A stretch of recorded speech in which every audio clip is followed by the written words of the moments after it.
Hello guys and welcome back to my YouTube channel. It's your girl, it's the also you already know. If you don't know yet, Hansi, Honku, you are new to this channel, so please go on and hit that red subscribe button down to become part of this very beautiful family.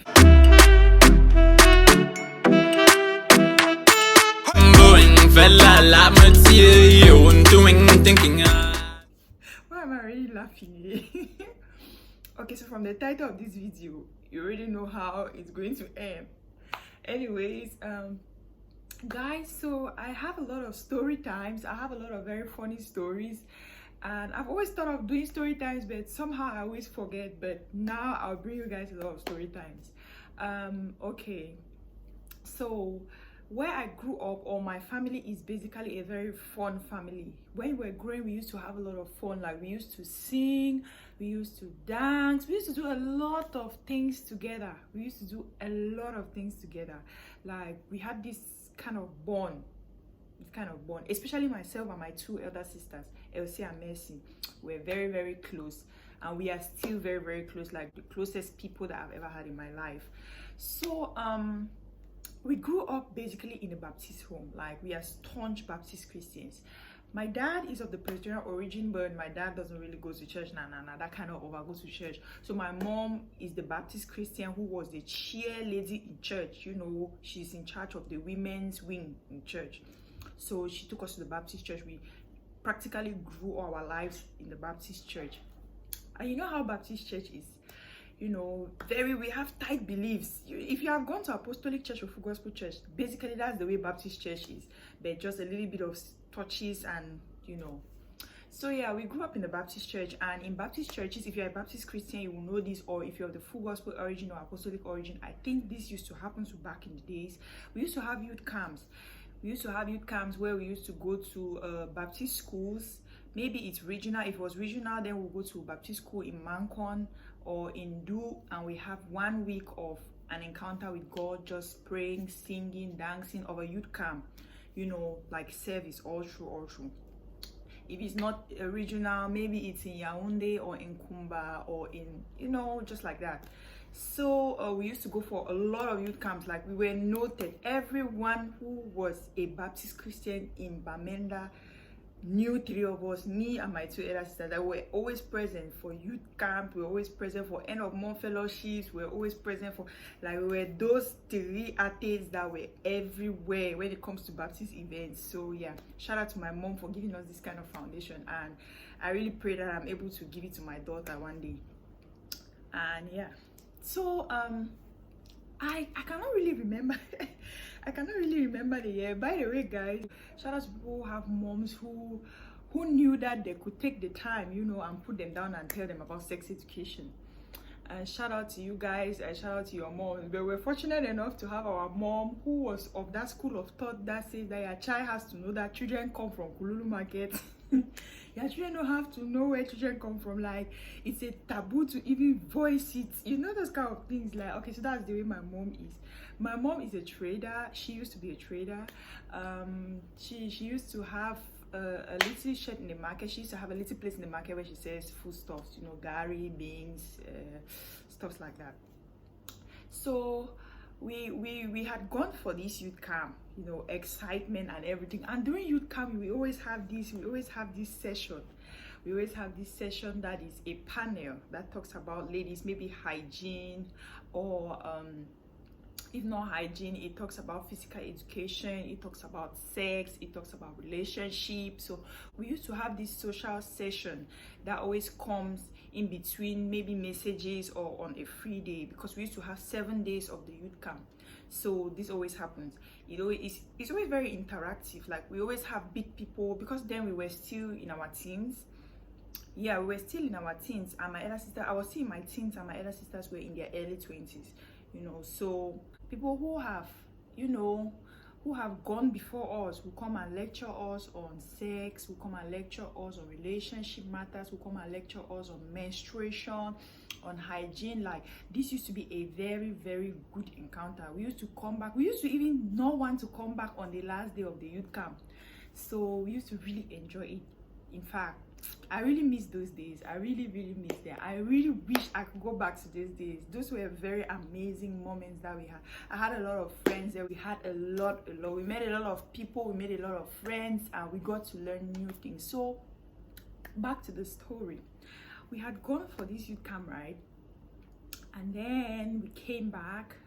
We had this session, and it was about relationships after it came to sex. No, it was about relationships after it went to, you know, female hygiene and diseases that can be spread through sex, and then they came to sex.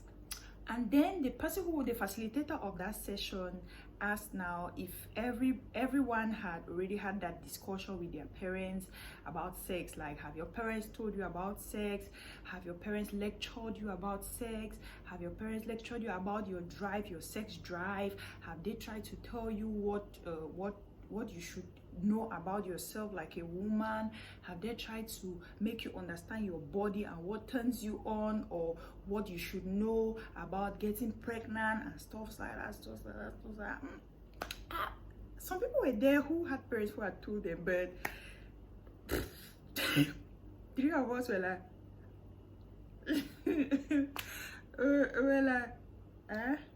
who? No, we don't know anything like that. Nobody, we don't have any parent that has told us that. Like, my dad, don't even count him in. Don't even count him inside. So, because my dad first of all was not living, was not in the country at that time. So we cannot even count him in, because he could not have that kind of very physical, interactive talk with us. So they told us now, the facilitator now told us that this is a very sensitive topic, and it's good that parents should always sit down with their daughters and their sons and educate them about sex, educate them about their body, their vagina. Like this, there were certain words in our house that we don't used to say. Like, to say last in our house was a very big thing. They can crucify you because you said last. I'm still feeling very heavy. You know, some kind of very, what's that? You know, our neighbors used to just say insultive words. Like, but in our house it was prohibited. Like, our language was censored. Shout out to my elder brother Thompson. He always made sure that we had very censored language. We had censored friends. I mean, we were living in a very tight community. It was not church now, it's school. If it's not school, you're back home. So that's why we were bound to be close to just three of us, because we did not have a lot of going out to do. So this facilitator told us that it's very good for parents to sit down with their daughters and their sons and educate them about sex and tell them what it is all about. And we were like, bed. We were like, yes, but this is supposed to be what is supposed to happen. But inside our minds, we knew that was an impossibility. My mom would never sit down and say she's telling you about what? Only the sex word first of all. Ay, Jesus. Oh. Okay. So on the last day of the youth camp, we went to the dormitory, packed our stuffs, and we were rushing home. We got home that day. You know, it's tradition. When we come back, our mother is always very excited to see us. After 1 week that she has not seen us, she's always asking us, how was it? What did you learn? And so, and then we have to already have our notes that we are going to deliver in church the previous Sunday, because there are some youths who might have not had the money to attend. So we'll go now. During youth meeting, we are going to give an expose kind of, or a report about how the youth camp went. So when it happens like that, during evening devotion, I will just be just tell our mom, like, this happened, ma, we did this, we did that, we did this. When we come back, we're always very excited for the next few weeks. Like, it's still bubbling in us now. So we still have the energy, the spirit to ask things or to go about with the assignments that they gave us during youth camp. So we sat after devotion. Devotion used to be 7:30, I guess. 7:30, 8 o'clock, we used to have devotions in the house. So we are finished with devotion, and then my elder sister, I don't know if it was Mercy or if it was Elsie. If they're watching the video now, they should practically be laughing. I don't know.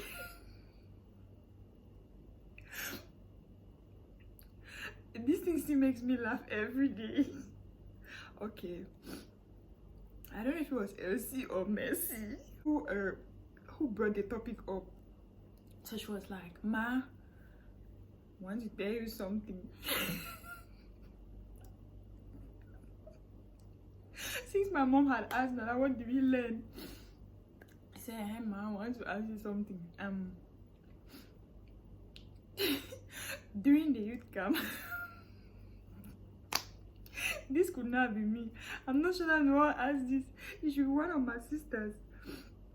Say ma, during the youth camp, we were told that we should tell our parents we should tell our parents to teach us about sex education. Let me drink.